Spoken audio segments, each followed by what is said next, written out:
함께 읽은 본문에서 사도는 데살로니가 교회를 향해서 그들이 준행하는, 지켜 행하는 그 사도들에게 배운 그 가르침을 힘써 더욱 행하라고 권면을 하고 있습니다. 그래서 이제 1절에서 12절 안에서 사도는 오늘 세 가지의 내용을 권면하고 있습니다.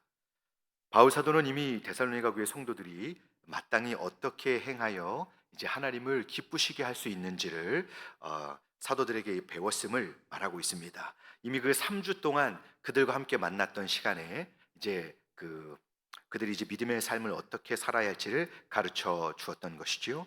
이제 그것을 더욱 힘쓰라고 권면하고 또 격려하고 있는 것입니다. 그래서 오늘은 이제 이 사도의 권면이 데살로니가 교회 성도들에게 주어졌는데, 이제는 저희가 그 하나님을 기쁘시게 하는 삶이 무엇인지 이 세 가지의 내용을 이 시간 간단히 살펴보고 저희의 삶을 통해서도 하나님을 기쁘시게 하는 그런 삶을 살 수 있게 되기를 소망합니다. 첫 번째로, 하나님을 기쁘시게 하는 삶은 무엇인가 하면 성도의 거룩한 삶이다라고 사도는 말씀하고 있습니다. 3절은 이렇게 말씀해요. 하나님의 뜻은 이것이니 너희의 거룩함이라. 하나님의 뜻은 이것이니 너희의 거룩함이라. 곧 음란을 버리고 라고 3절에서 말씀하고, 4절에서는 각각 거룩함과 존귀함으로 라고 또 거룩함을 말씀하고요, 7절에서도 하나님이 우리를 부르심은 부정하게 하심이 아니요 거룩하게 하심이니 라고 말씀합니다. 그리고 8절을 보니까 우리에게 주신 영이 성령이시다, 곧 거룩한 영이시다 라고 밝히고 있습니다. 자, 사도 바울에 의하면 하나님께서 저희 성도들에게 원하시는 것은 바로 저희의 거룩함이다 라는 것입니다. 이 거룩은 무엇입니까? 어떤 의미일까요? 1차적으로는 저희가 늘 말씀을 나누었던 것처럼 하나님에 의해서 저희들이 구별되었다라는 뜻입니다. 즉 저희가 이 죄인의 위치에서 이제는 하나님의 소유요, 죄와는 상관이 없는 무관한 자요, 죄로 인한 사망의 결과와도 무관한 사람이 되었다는, 저희들이 이제는 하나님으로 말미암아서 신분이 변화되었다라고 하는 것에 대한 선포인 것입니다. 자, 그렇다면 오늘 본문에서 하나님을 이 기쁘시게 하는 삶으로 요구되는 저희의 거룩함은, 저희가 이제 신분적인 거룩함을 일차적으로 생각할 수 있는데요. 그럼 오늘 본문에서 말하는 그 이 거룩함의 구체적인 내용은 무엇일까요? 오늘 사도가 말씀하는 거룩함은 우리가 예수님을 믿어서 신분이 거룩한 하나님 백성이 되었다라고 하는 신분의 변화뿐만 아니라 그것을 포함하고 이제 거기서 더 진전된 것을 말씀하는 겁니다. 바로 저희의 삶의 내용이, 저희의 영적인 영적인 상태, 또 실제로 우리의 인격과 삶에서, 삶의 내용에서 이 거룩함이 드러나야 한다는 것입니다. 그러니까 구원받은 백성으로서 구체적인 삶 속에서 이 거룩함을 이루어가야 한다는 것입니다. 여러분, 한번 제가 여쭤볼 게 있는데요. 혹시 댁에서 밥을 지으실 때 압력솥을 사용하시는 분이 계십니까? 네, 저희는 한동안 가스레인지에 이 압력솥을 사용해서 밥을 지었는데요. 이제 너무 오래 사용을 하다 보니까 어느 날 이 그 압력솥 그 뚜껑에서 김이 새기 시작하는 겁니다. 그러더니 그래도 끝까지 터지지 않을까라는 무서움이 있었지만 기다려 봤습니다. 그런데 역시 밥이 되지 않더라고요. 그래서 어, 밥솥을 쿠쿠 전기 압력밥솥으로 바꿨습니다. 여러분, 그 화려한 밥솥을 보면서 쌀을 씻을 때 기분이 참 좋습니다. 근데 이제 좀 기다리면 취사가 완료되었습니다. 이 예쁜 목소리가 여러분 얼마나 반가운지 모릅니다. 그때 뚜껑을 열면 하얀 김이 싹 빠지고 이제 그 뽀얀 밥을 볼 때 참 행복합니다. 쿠쿠 전기 압력밥솥. 예. 여러분, 이 행복을 사모하면 저처럼 됩니다. 예. 근데 여러분, 제가 궁금한 것은 이것입니다. 음, 혹시 밥솥 뚜껑을 여시고 뽀얀 쌀밥을 이제 처음 저으실 때 혹시 십자가를 긋고 밥을 뜨시는 분이 혹시 계신가요? 이게 중요한 거죠. 제가 제천에서 처음 신앙생활을 시작할 때 어, 저희 부모님께서는 교회 가는 것을 반대하셨기 때문에 저는 늘 밥을 교회에서 어, 은밀하게 얻어 먹었습니다. 그런데 이제 권사님들께서 밥을 떠주실 때 제 눈에 신기한 것이 보였습니다. 십자가를 긋고 밥을 뜨시는 거예요. 아니 도대체 저것은 어떤 이 신앙적인 행위인가? 저게 그 너무 궁금했었습니다. 여러분, 어, 오늘 저는 이 밥조차도 거룩하게 만드는 십자가이라 생각을 해야 되는가? 이제 그런 생각을 했었는데요. 여러분, 오늘 성경에서 말씀하는 하나님 백성의 거룩함은 생활 속에서 이제는 밥을 떠 담을 때 예전에는 그냥 먹었다면 십자가를 긋는 습관이 생겼다. 이 정도의 내용을 말씀하는 것이 아닙니다. 성경은 저희의 가치관과 삶의 변화를 구체적으로 요구하시는 겁니다. 그래서 오늘 4절에서 8절까지 이 거룩함에 대한 말씀을 이렇게 강하게 엄중하게 사도는 물론 격려와 또 권면의 말씀 속에서 내용하지만 이 거룩함을 말씀할 때에는 엄중하지 않을 수가 없는 것이죠. 왜냐하면 하나님이 거룩하시니 너희가 거룩해야 한다, 이런 말씀을 하셔야 하니까요. 그런데 4절에서 8절까지 하나님의 말씀을 선포하는데 성에 대한 문제를 말씀하고 있습니다. 이것을 제가 구체적으로 말씀을 드리기가 참 쉽지 않은데요. 사도는 하나님을 기쁘시게 하는 삶을 설명하면서 나에게 있어서 몇 가지의 생활 습관을 바꾸는 정도의 그런 삶을 사는 게 거룩함이 아니다. 술 끊고 담배를 안 먹는 정도가 아니라 내 생활 습관 몇 가지를 바꾸는 것이 아니라 이제는 실제적으로 내 삶에 내가 하나님께 속한 하나님의 그 거룩함을 소유한 백성임을 삶에서 드러내야 한다라는 것입니다.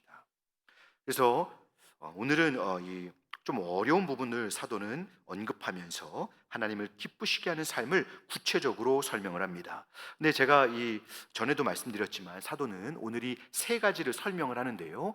늘 사도와 예수님께서 사용하시는 방법, 부정적이고 또 소극적인 것을 먼저 말씀을 하고 아닌 것을 분명히 말하고 제하도록 하고 그 후에 바른 것과 긍정적인 것을 설명해서 저희로 온전함을 갖게 하는 그런 방식을 가지고 오늘 사도는 설명을 하고 있습니다. 저희가 신앙생활을 하면서 이 부정적인 부분들을 다루지 않고 잘못된 부분을 다루지 않고 신앙생활을 만들어 간다면 긍정적인 부분에 대해서 아무리 많이 듣고 또 우리가 거기에서 노력을 한다고 해도 실제적인 효과와 은혜를 경험하지 못하기 때문에 그렇습니다. 그래서 사도는 항상 또 예수님은 부정적인 모습에 대해서 더 많은 분량을 말해서 우리가 잘못 알고 있고 잘못하고 있는 게 뭔지를 밝히고 그 부분을 제거하고 고치고 그 다음에 바른 신앙의 모습을 갖도록 하신다는 것입니다. 제가 월요일에 치과를 다녀왔습니다. 여러분 혹시 주차장이 넓은 치과를 알고 계십니까? 이런 큰 주차장을 가진 치과를 처음 봤습니다. 제가 늘 병원 갈 때마다 주차가 고민이었는데요. 주차장이 너무 큰 치과여서 마음 편히 다녀왔습니다. 그 치과는 주차장 걱정이 없습니다. 왜냐하면 홈플러스 주차장을 사용하기 때문에 그렇습니다. 네, 병원 이름은 말하지 않겠습니다. 제가 이제 스케일링을 받고 검진을 받았는데요. 그 치과는 사실 갈 때마다 너무 무섭습니다. 도무지 마음이 진정이 되지 않습니다. 그 소리만 듣고 냄새만 맡아도 그렇습니다. 근데 여러분 치아를 잘 정돈해서 본을 뜨고 금으로 그 치아를 씌운다고 한번 생각을 해보십시오. 그런데 이 씌워야 하는데 이 치아 밑에 살짝 충치가 있는 겁니다. 에이 이 정도는 뭐 하고 그냥 씌웁니다. 이게 금이 됐든 다이아몬드가 됐든 반드시 어떻게 될까요? 썩게 되는 것이죠. 신앙도 그렇습니다.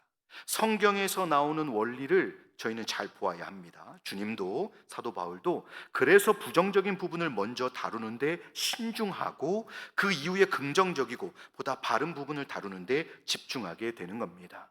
사도 바울은 그래서 거룩함을 말할 때 저희들이 사실 말하기 어려운 음란을 버리라고 말씀하는 것처럼 말씀하고 또 하나님을 모르는 이방인과 같이 세욕을 따르지 말라라고 말씀하는 것입니다. 왜냐하면 당시 이 초대교회 성도들이 신앙생활을 하던 이 고대 로마 헬라 사회는 오늘날 못지않게 성적으로 완전히 개방된 사회였습니다. 안동에서는 상상도 할 수 없는 일들이 벌어졌던 것입니다. 그리고 이제 그런 것들을 그 사회적으로 정당하게 생각을 했습니다. 그러니 뭐 동성애도 그렇고 아동성애자들, 당시의 남자들, 유력한 남자들, 좀 힘이 있었던, 돈 있거나 아니면 권력이 있었던 사람들은 남자들이 주변에 소년들을 데리고 다닙니다. 여러분, 말도 안 되는 상황인 거죠. 모든 직장 생활과 사업 활동들이 우상 숭배와 관련이 돼 있고, 근데 당시 우상 숭배들은 그 로마의 여신들, 저희가 잘 알고 있는 그런 숭배들을, 우상을 숭배하는 것에 연결되어 있는데요. 그러니 거기는 당연히 그 음란한 문화들이 포함되어 있었던 것입니다. 성전 창기들과 음행하는 것이 포함되어 있고, 아프로디테, 비너스 이런 여신들의 그런 그 제의들을 따르다 보면 모두가 다 그런 문화 속에 속하지 않을 수 없었습니다. 남자들은 정부를 두고 첩을 두는 일이 당연시되고, 그러니 당연히 결혼에 대한 책임감이 약화되고 이혼이 아주 흔한 일이 되었었던 것입니다. 자, 이런 방탕한 삶을 살고 있던 사람들이 이제 예수님을 믿고 나니 그리스도인이 된 것입니다. 근데 이분들이 교회만 나오고 나면 끝일까요? 나는 교회 다니면 됩니다. 예수님을 믿으니 끝입니다. 그럴 수 없죠. 하나님을 기쁘시게 하는 삶은 이제는 그런 삶에서, 그런 문화에서 돌이켜야 한다는 것입니다. 그래서 음욕을 버리고 세욕을 따르지 말라라고 그 당시의 그 상황, 그들이 피할 수 없는 그 상황들을 담아서 사도는 말씀하고 있는 것입니다. 당시 문화 속에서 여성들은 참으로 과소평가되고 심한 차별을 받았습니다. 그래서 사도는 각각 거룩함과 존귀함으로 자기의 아내에 대할 줄을 알라라고 말씀을 한 것입니다. 아내는 힘이 약하지만 하나님의 형상으로 지음받은 남자의 동료인 피조물이자 그리스도의 보혈로 구속받은 존귀한 하나님의 자녀로 대해야 한다는 것입니다. 사실 부부관계가 잘못되면 하나님과의 관계도 잘못됩니다. 한 가지 여쭤보겠습니다. 혹시 여러분 그 아내분의 이름이 핸드폰에 어떻게 저장이 되어 있으십니까?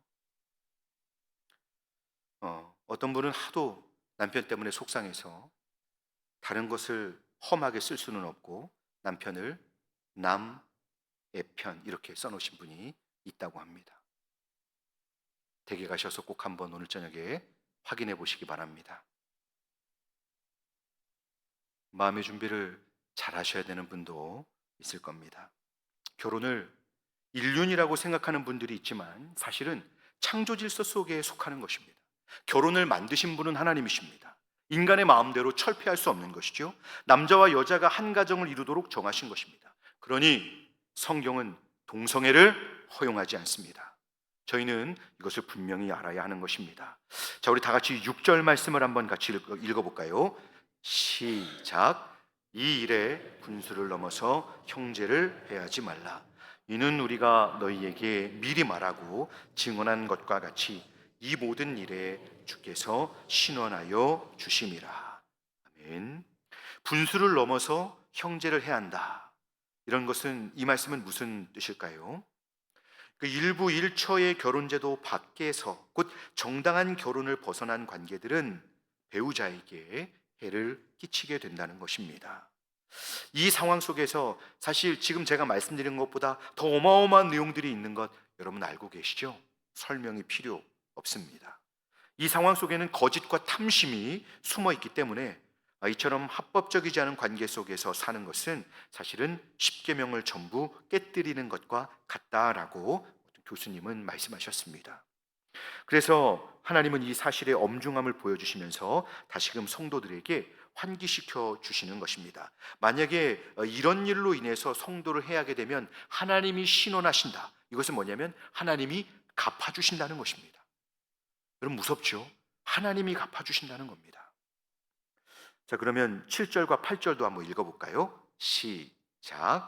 하나님이 우리를 부르심은 부정하게 하심이 아니요 거룩하게 하심이니 그러므로 저버리는 자는 사람을 저버림이 아니요 너희에게 그의 성령을 주신 하나님을 저버림이니라. 아멘. 하나님의 뜻은 거룩함에 있지 부정이나 불의와 부도덕을 결코 용납하지 않음을 기억하시기 바랍니다. 저희는 이런 유혹과 위기의 상황에 노출되어 있습니다. 그래서 혹시 저희가 이런 상황에 놓여 있다면 진정으로 뉘우치고 회개하며 거룩함을 추구하는 일에 최선을 다해야 합니다. 하나님은 죄에서 돌이켜서 하나님께로 돌아오려는 성도를 결코 버리지 않으시고 친히 위로하시고 도와주심을 믿으시고 더욱 용기를 내셔서 이제 거룩함으로 나는 이제 하나님께 속한 사람이다. 하나님이 나를 지키시고 하나님이 나를 인도하고 도우신다는 걸 믿고 또 하나님께 나왔을 때 아무리 더러워도 아무리 불결해도 예수님을 통해서 하나님께서는 저희를 정결케 해주신다는 것을 믿고 주님 앞에 이 거룩함으로 나아가시는 저희 모두가 되시기를 주님의 이름으로 축복합니다. 자, 두 번째는 하나님을 기쁘시게 하는 삶, 두 번째는 형제를 사랑하는 것이다 라고 오늘 사도 바울은 말씀하고 있습니다.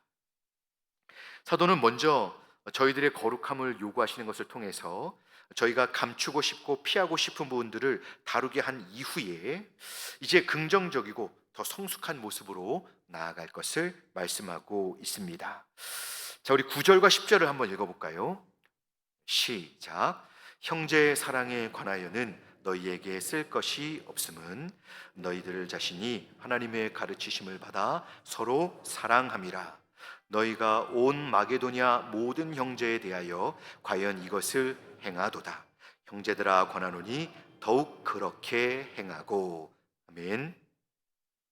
저는 지난 시간에도 서로 간절히 보고 싶어 하는 교회가 되어야 한다라고 말씀을 드렸습니다. 사실 그 핵심은 바로 서로 사랑해야 한다는 것입니다. 저희는 이 부분을 지난 시간에도 말씀드렸지만 너무 당연히 여기는 경향이 있습니다. 제가 그렇게 말씀을 드렸음에도 불구하고 여러분 한번 보십시오. 그런 말씀을 매주 연속으로 들음에도 불구하고 저희는 교회 생활 속에서 얼마나 지체들을 사랑하지 못하고 지내고 있습니까? 얼마나 마음으로 무시하고 원망하고 미워합니까? 저희가 서로 사랑할 때 역시 교회는 다르다. 예수 믿는 사람들은 다르다라고 인정을 받게 될 것입니다. 초대교회 성도들을 보면서 믿지 않는 사람들이 놀라고 또 놀랐습니다. 왜 그렇습니까? 저 사람들은 왜 이렇게 서로 끈끈하지? 피 한 방울 섞이지 않았는데. 그러면서 놀라고 또 놀랍니다. 친형제들보다 더 자주 연락하고 의지하고 사랑하고 존경하고 서로 기뻐하는 것입니다. 어려운 상황을 보면서 끝까지 함께 있어주고 기도해주고 위로해주고 도와주는 저희가 되어야 한다는 것입니다.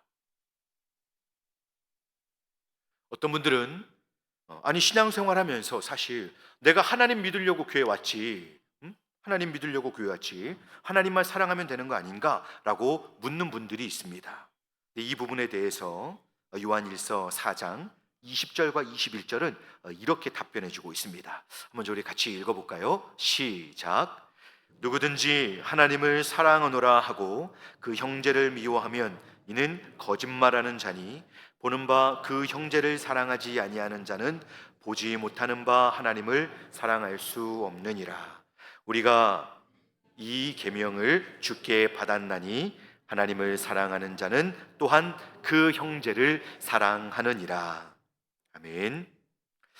사실 잘 알기는 하지만 형제 자매를 사랑해야 한다는 것을 잘 알면서도 실천하기가 어려울 때가 있습니다. 그러나 결국 우리가 하나님의 자녀라고 하면 외면할 수 없는 의무가 무엇이냐면 바로 형제를 사랑하는 것이다 라는 것을 기억해야 합니다. 그러니 먼저 여러분 너무 어려운 거 생각하지 마십시오. 우리가 할 수 있는 것, 작은 것부터 우리가 작은 부분에서 우리가 시작을 해야 합니다. 실천해야 한다는 것입니다. 그러다 보면 사도 요한, 이 사랑의 사도인 요한처럼 저희도 더 성숙한 자리에서 어렵고 힘든 우리 주변에 있는 우리 지체들을 위로하고 또 그들을 섬길 수 있을 것입니다. 이거 여러분 아무것도 아닌 것 같죠? 하나님이 얼마나 기뻐하시는지 모릅니다. 혹시 교회에 오셔서 한번 둘러보십시오. 무거운 표정으로 교회에 앉아 있는 분이 있나? 그거를 제일 먼저 발견하시는 분은 그게 무슨 사인일까요? 제가 다가가서 먼저 인사해 줘야 한다는 것입니다. 제가 사실 1층 사무실을 이 바쁘게 움직이면서 불편한 마음으로 휴게실을 확 뛰어 들어갔을 때 처음 만나는 권사님께서 저에게 목사님 활짝 웃으면서 커피 드셨어요? 라고 물어볼 때 씩씩거리면서 뛰어다니던 제가 너무 부끄러워지는 겁니다. 권사님 안 마셨습니다. 그러면 커피 한 잔 주시면 이 커피 때문에 이 피로도 녹지만 권사님의 그 한마디에 영혼이 녹는 것 같습니다. 여러분 그러면 제가 다음번에 그분들을 만날 때 얼마나 반가울까요? 오늘도 서로 이렇게 인사해야 될 분들이 너무 많으십니다. 커피를 권해야 될 분들이 오늘 너무 많으십니다. 그러니 저희가 작은 것부터 이 사랑을 실천하실 수 있기를 바랍니다. 자, 세 번째는 하나님을 기쁘시게 하는 성도의 삶은 무엇인가 하면 자기 일을 성실하게 감당하는 것입니다. 사실 이것은 저희하고 좀 거리감이 있을 수 있는데요. 자, 우리 11절과 12절을 함께 읽어보겠습니다. 시작. 또 너희에게 명한 것 같이 조용히 자기 일을 하고 너희 손으로 일하기를 힘쓰라. 이는 외인에 대하여 단정히 행하고 또한 아무 궁핍함이 없게 하려 함이라. 아멘. 자, 오늘 바울 사도의 권면을 보면 이제 세워진 지 얼마 안 되는 이 데살로니가 교회 성도들 중에 문제가 되는 분들이 좀 있었습니다. 어떤 분들이냐면 임박한 재림에 대한 신앙을 가지고, 물론 모든 그 당시 성도님들이 예수님이 곧 오신다라는 그런 이 임박한 재림에 대한 그 종말론적인 신앙을 가지고 하루하루 긴장 속에서 신앙생활을 했습니다. 주님을 기다리면서 신앙생활을 했습니다. 근데 그들 중에 조금 더 극단적인 분들이 재림에 대한 신앙을 가지고 일을 안 한다는 것입니다. 왜냐하면 주님이 곧 오실 거니까 이제 일을 하지 않고 주님을 기도하며 기다린다고 하면서 삶을 내려놓은 것이죠. 그러니 가족들은 굶어야 되고 또 자신의 삶은 점점 이렇게 더 피폐해지게 되는 것이죠. 그래서 빈둥대는 그런 사람들이 생겼다는 것입니다.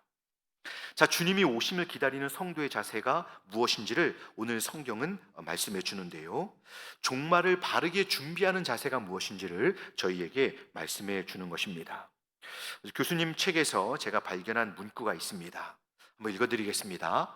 마틴 루터는 내일 지구 종말이 온다고 해도 한 그루의 사과나무를 심겠다라고 말했습니다. 감리교 창시자 존 웨슬리는 내일 주님이 오신다고 해도 내일 내가 하기로 계획된 일을 하다가 만나 뵙겠다라고 말했습니다. 이렇게 메모가 남겨져 있었습니다. 자, 이렇게 거룩한 삶의 자세, 하나님을 기쁘시게 하는 삶의 자세는 바로 이런 모습인 것입니다. 바울 사도는 성도들에게 조용히 자기 일을 하고 너희 손으로 일하기를 힘쓰라라고 권면했습니다. 손으로 수고하고 일을 힘쓰라는 이 표현을 사용했는데요. 당시 헬라 로마 사회는 손으로 일하는 사람을 사실 천시하던 그런 시대였습니다. 그런 상황에서 성도들에게 이렇게 말씀하는 이유가 무엇입니까? 이것은 12절과 같이 그렇게 함으로써 외인들에 대해서는 단정히 행하고, 즉 외인들이 볼 때에도 덕이 되고 비방거리가 되지 않고 자신의 생계는 자신이 책임져서 궁핍함이 없게 해야 한다는 것입니다. 근데 자, 중요한 것은 오늘 사도 바울의 이 언급은 앞에서 말씀드린 대로 이 종말론적인 신앙, 이제 곧 주님이 오시니 우리의 삶은 다 포기해야 되는 것 아니냐. 예전에 다미선 교회가 그랬잖아요. 모든 재산을 다 처리해서 교회로 가지고 들어가서 삶을 다 포기했었습니다. 근데 그렇게 하는 것이 아니라는 것이죠. 오늘 이 말씀을 역으로 생각하면 이런 말씀입니다. 오늘 주님이 오심을 기다리며 주님의 재림을 간절히 갈망하는 성도들은 오늘 허락된 삶 속에서 최선을 다해서 자신의 삶을 감당해야 한다는 것입니다. 성도님은 자신의 일을 감당함에 있어서 신실해야 합니다. 예수님을 믿는 사람이기에 참 정직하고 성실하고 거룩하고 믿을만하다는 말을 들어야 한다는 것이죠. 실력이 부족할 수 있습니다. 하지만 그 하나님을 향한 믿음으로 인하여서 주님의 다시 오심을 믿는 진리를 인해서 그는 일할 때 감사와 기쁨이 있고 또 다른 사람들에게도 그 진실함, 그 성실함, 그 인내와 최선을 다하는 그 진지함 속에서 다른 사람들에게 감화를 줄 수 있어야 한다는 것입니다. 성도는 그렇게 그들의 진심으로 승부하는 사람입니다. 물론 결과도 좋으면 더 감사한 일이겠지만 결과는 우리가 노력한 만큼 주어지지 않을 수도 있습니다. 하지만 성도는 주님이 다시 오실 때 내가 진심으로 일하고 진심으로 믿음의 삶을 사는 자리에서 다시 오시는 주님을 만나야 하는 것입니다. 주님께서 상수야, 이제 됐다, 이젠 쉬어야지 라고 부르시는 그 자리가 내게 맡겨주신 자리에서 성실하게 일하는 그 자리가 되어야 한다는 것입니다. 제가 여러분들께 늘 강조하는 것이지만 성도는 사람들의 인정을 받기 위해서 사는 사람이 아닙니다. 성도는 하나님 앞에서 정직하고 진실한 사람인 것이죠. 예수 그리스도, 우리를 위해 모든 것을 내어주신 예수 그리스도께 진심인 사람들이 성도입니다. 그래서 다른 사람들에게 잘 보이기 위해서 눈가림만 하는 사람이 아닌 것이죠. 누가 보던 보지 않던 주어진 일을 감당하면서 살아가는 그 삶의 태도와 그 중심이 그 하나님으로 인해서 예수 그리스도의 은혜와 사랑과 복음을 인해서 그 주님의 다시 오심을 믿는 진리의 확실성으로 인해서 성도는 그 진심으로 살아가는 사람인 것입니다. 저희 모두가 이 진심이 살아있어서 예배를 드려도 주님을 섬기는 자리에서도 가정을 돌아보고 자기의 일을 하는 모든 자리에서도 주님 주신 또 주님을 향하신 이 진심을 가지고 그렇게 주님을 기쁘시게 하는 저희 모두가 되실 수 있기를 간절히 소망합니다.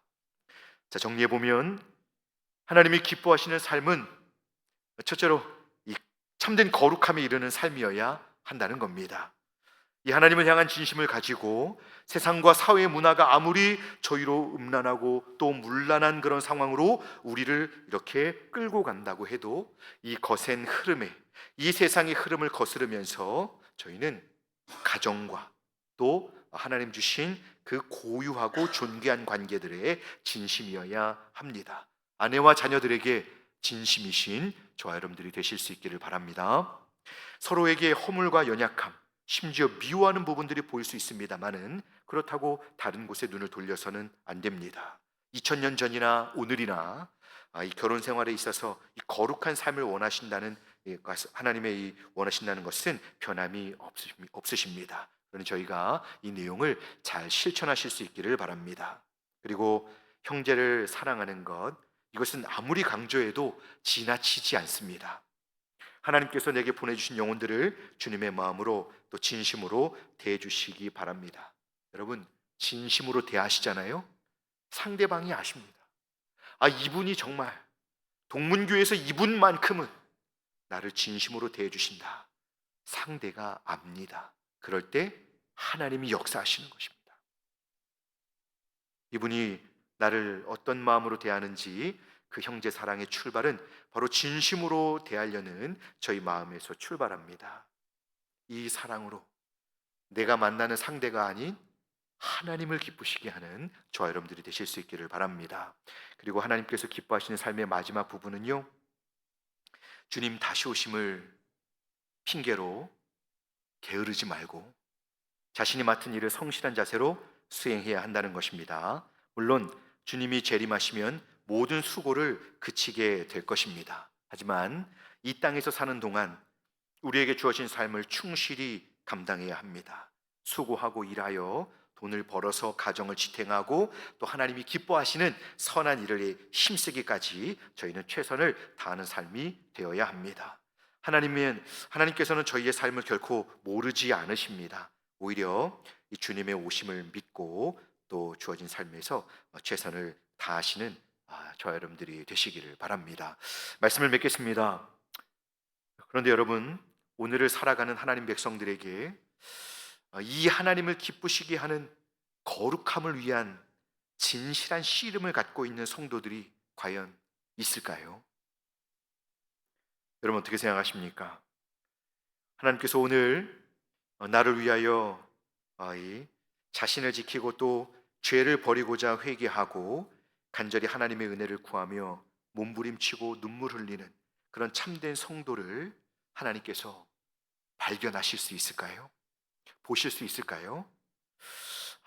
주님께서 다시 오시는 그날을 저희가 알 수는 없지만 주님이 오실 때, 혹은 주님이 오시기 전에 먼저 저희를 하나님의 나라로 부르실 때에 저희가 부끄러운 자리에 서 있지 아니하고 하나님께서 허락하신 삶의 자리에서 주님을 위하여 성실하게 땀 흘리며 때로 눈물을 훔치며 일하고 있는 자리라도 우리가 그렇게 주님이 우리를 부르시는 자리가 주님께 부끄럽지 않은 자리가 될 수 있기를 간절히 소망합니다. 이 거룩함을 추구하는 삶을 통해서 하나님의 뜻을 온전히 행하며 하나님을 영화롭게 해드리는, 기쁘시게 해드리는 저희 모두가 되시기를 주님의 이름으로 축복합니다. 기도하겠습니다. 은혜로우신 하나님 아버지, 하나님께서는 거룩함을 온전히 이루라고 하셨는데 전심으로 온 마음을 다하여 하나님을 구하지 아니하고 오히려 더 모든 신앙생활을 긴장 없이 진심으로 하지 않다 보니 영적으로 게을러지고 이 거룩함을 상실하고 또 거룩함을 참 소중히 여기지 못하고 있었던 것들을 용서해 주시옵소서.